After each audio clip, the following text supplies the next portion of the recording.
Welcome to Subscription Prescription, the podcast where you get the information you need to scale your subscription program.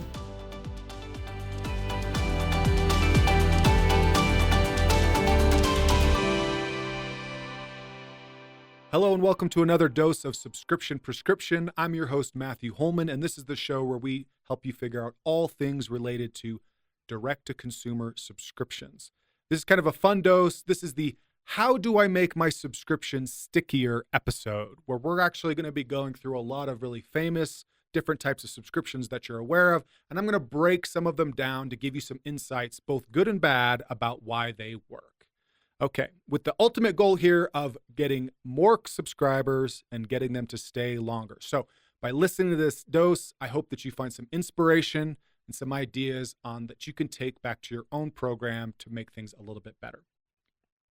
Okay, so I want to start out with a really great subscription that I'm a huge fan of that it feels like they're losing money on, but I know that they're not. And this is a movie club subscription. So here in Utah, there are a couple different movie places, but one of them is called Cinemark. They have a subscription service where you can opt into getting a free ticket each month. You get 20% discount on concessions, and they also waive all of their online purchase fees for tickets. Now, and the beautiful part about this is that it's the cost of an adult movie ticket. So the idea is if you go to see a movie a month, it's a no-brainer for you. But even if you don't go to see a movie for a month, if you saw a movie every other month, the tickets stay in your account. So you could go 6 months without seeing a movie, have 6 tickets, and then go use them if you wanted to use them. The idea with this type of like membership or subscription offering is that you're trying to give people that are already engaging with you a little bit. They download your app and they're using your app to buy their tickets. They're using your app to redeem their concession points. They're using your app in a lot of different ways and seeing a lot of extra value. And especially with where like movies, a lot of their profit is in concessions. So getting discounts is incentivizing you to spend more at concessions. But the idea is we have an offer that is getting a certain type of consumer a little bit more engaged with the brand or really engaged with this movie brand by offering them a subscription offering. So having some of these different perks, like this is what you get a ticket every month, you get discounts. We waive all of our other processing fees. That is actually a really, really great way to offer a little bit more, a little bit extra on the subscription. And the reason it can be so impactful is it gets people to use you more. So if you're trying to pick on which movie theater to go to, you're going to lean towards the one you have the movie membership with, as opposed to the one that you don't, because you get the discount on concessions. I mean, unless you're, buying one from each one because you're going to a ton of movies. But then again, that's maybe a different consumer altogether. So anything we can do to try to give our subscribers a reason to come to us instead of something else. That's why I really like cashback programs can be really, really effective, or some type of premium or loyalty tier on your site that gives different perks or benefits for subscribers. There's a lot of different great brands out there that are doing this, but that's just one thing that I really love about a movie club membership. Now, I'm going to talk about a membership that I hate, but that I use all the time anyway, and that is a gym membership. Now, gyms, if you go to the gym regularly like me, are often the worst because you have millions of people there. It's often busy, difficult to get the equipment you want. But the downside is that you have to invest in buying your own gym, or you have to pay a lot more to get access to like a premium gym with less people. But one of the things that gyms do really, really well is they do a great job of hiding some of their pricing. And if you forgive me for saying this a little bit negatively, I do think this is an interesting strategy you could consider looking at when you're thinking about how to improve like the revenue that you're generating per subscriber in your business. But most gyms, especially where I live here in Utah, are advertising a monthly price. But the monthly price isn't fully indicative of what you get with the package. So for example, here in Utah, we have Vasa. Vasa is advertising like a $10 a month subscription, but the $10 a month doesn't come, like you have to pick a certain location. You don't get access to a couple of different areas, although I've never quite figured out how they monitor that.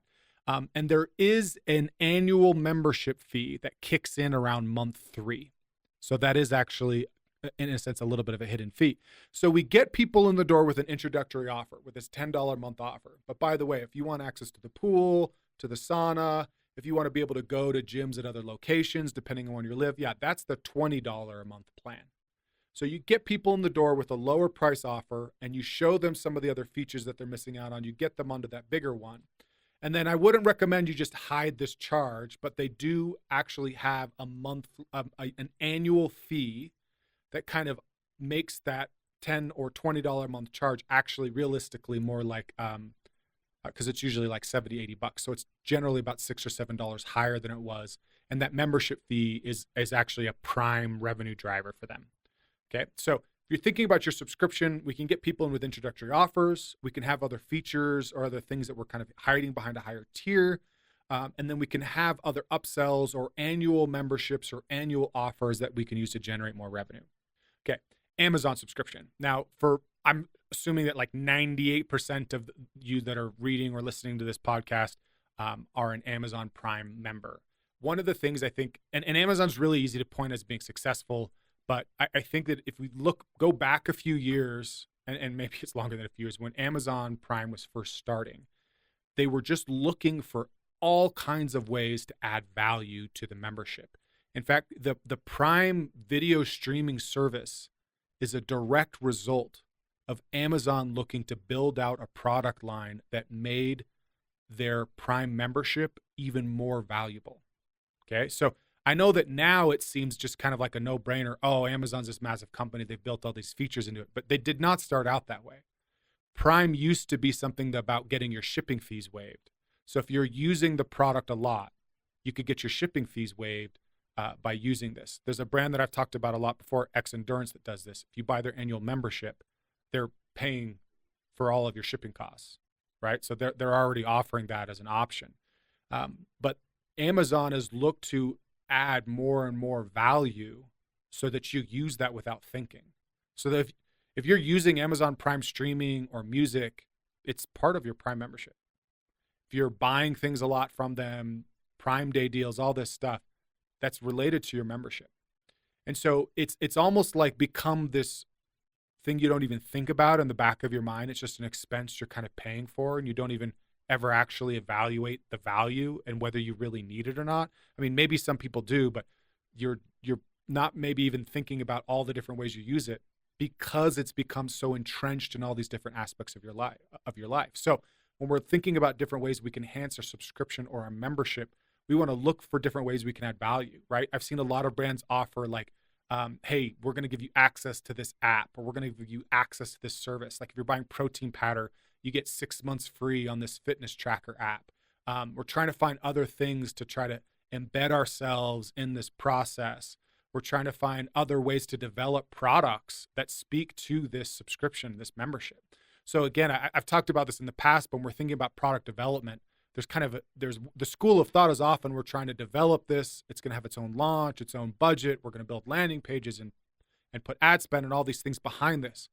Or, hey, we're just getting feedback from our community about other things that we can do better, our subscriber community, and we're going to develop products to initially release to them, and then we can roll that out on the website and still stick with kind of like our hero product offering, right? So when we're thinking about developing products and services in the future that can supplement those things, they'll improve the value, the inherent value of the subscription, and have people sticking around longer with you. Okay, the next one is streaming platforms. I think it's really important to understand there are so many of these, it is ridiculous. And I kind of feel like giving a shout out to Tubi, who had like maybe the worst Super Bowl ad recently with the kid that was born with the head in the shape of the cowboy ad. And please don't at me with, oh, I'm talking about them on my podcast. They must have done a great idea. No, not all press is good press.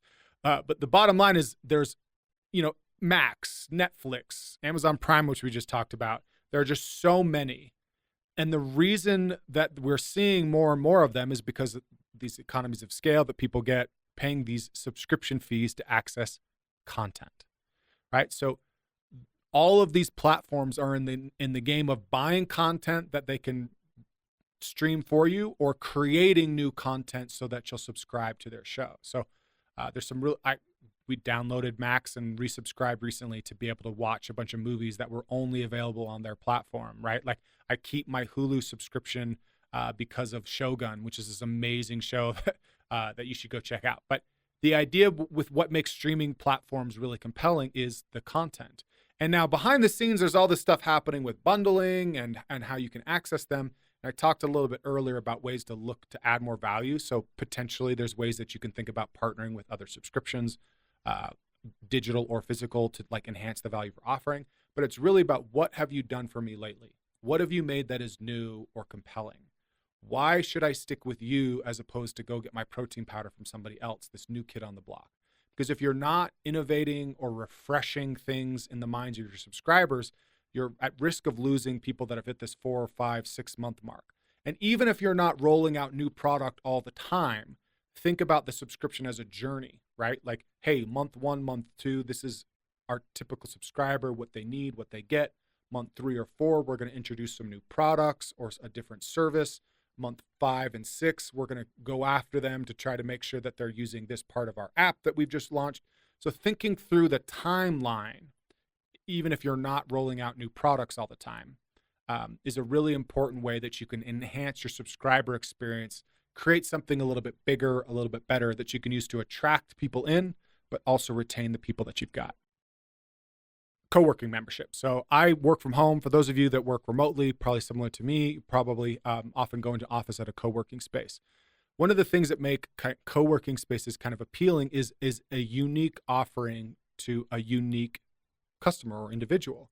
So again, like in terms of marketing and subscriptions, when we can identify our core user or a core group of users, we can come up with offerings that work really well. So for me, I'm kind of like, a lot of my team is spread out. So for me, I'm just going in the co-working space by myself.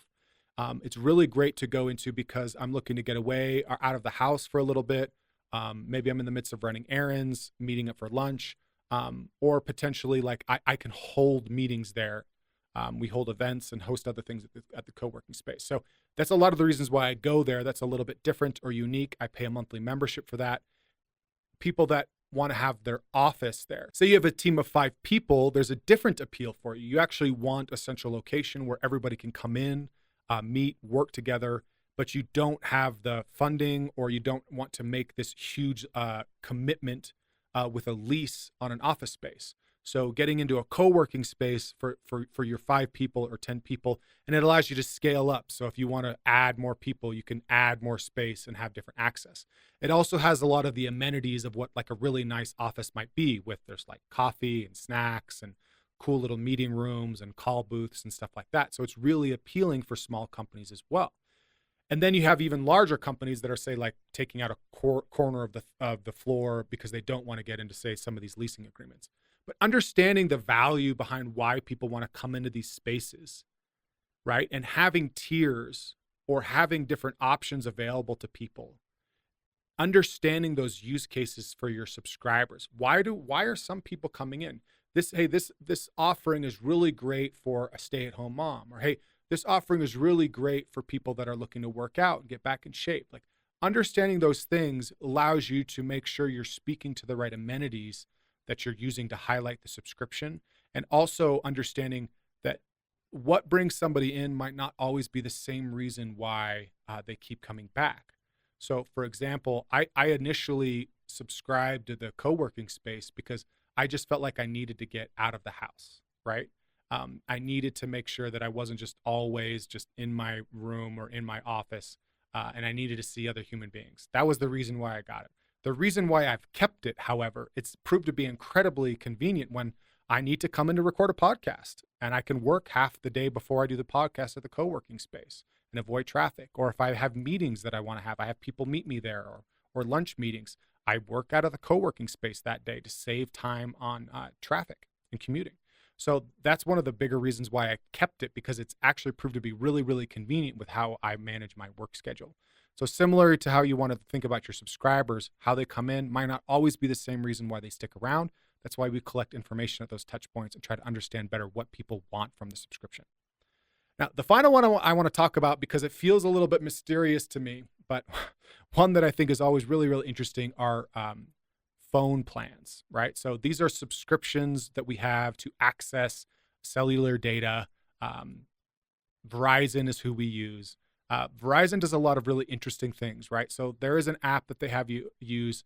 They have family plans. I've gone from being solo and having my own plan to now I can't remember how many lines are on it between my wife and kids and my father-in-law. And maybe we'll add more people in the future because they're making it really, really easy to add more people to the plan, right? We get perks or benefits when we add a line.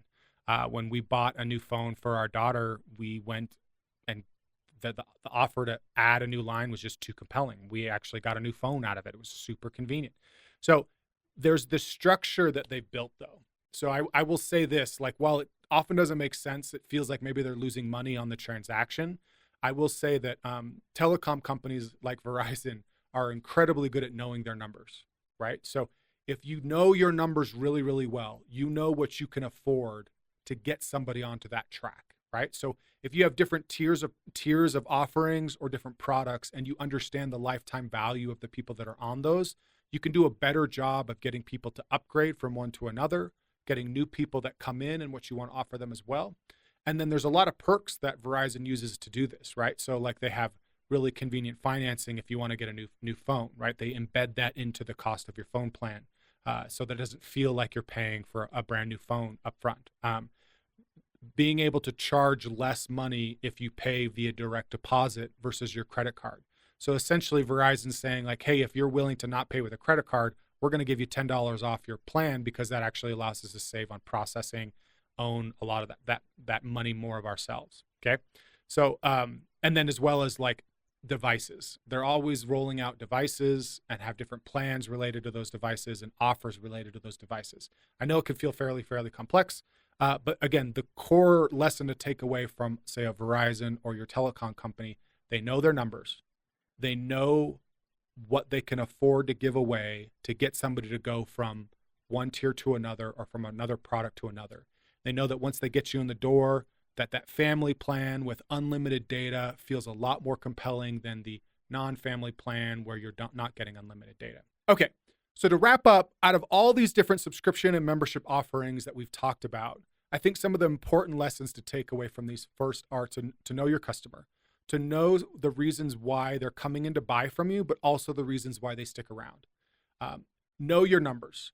Know how much money the average subscriber is worth, what you can afford to give away, and then ultimately look at other convenient ways that are not discounts. That's it. A lot of these different subscriptions that I've gone through, they do leverage discounts around special offers or introductory offers. But if you notice, I have not talked about the discount that my gym gave me to sign up. I've not talked about the discount that Amazon Prime gave me to sign up. Now, streaming platforms can be fairly aggressive with discounts. Verizon can be fairly aggressive with discounts. But again, that's because they know their numbers. Once they get you in, they know what the average lifetime value is for a person like me or a person like you. So when we're thinking about ways to enhance our subscription, discounts are just a lever you use around specials or different offerings. Think about different products or partnerships or services you can use to enhance the value of your subscription that speaks to the need of why somebody came in, that can be more compelling for them to get them to want to buy, but also to stick around longer with you. Okay, that's it for this week's dose. If you have any other questions related to all this, or if you have a subscription offering you'd like to see me break down, please drop that in the comments or send me a DM. I will see you next week. That's it for today. Thank you for tuning in. Please subscribe so that you can get notified when new episodes come out each week on Tuesdays.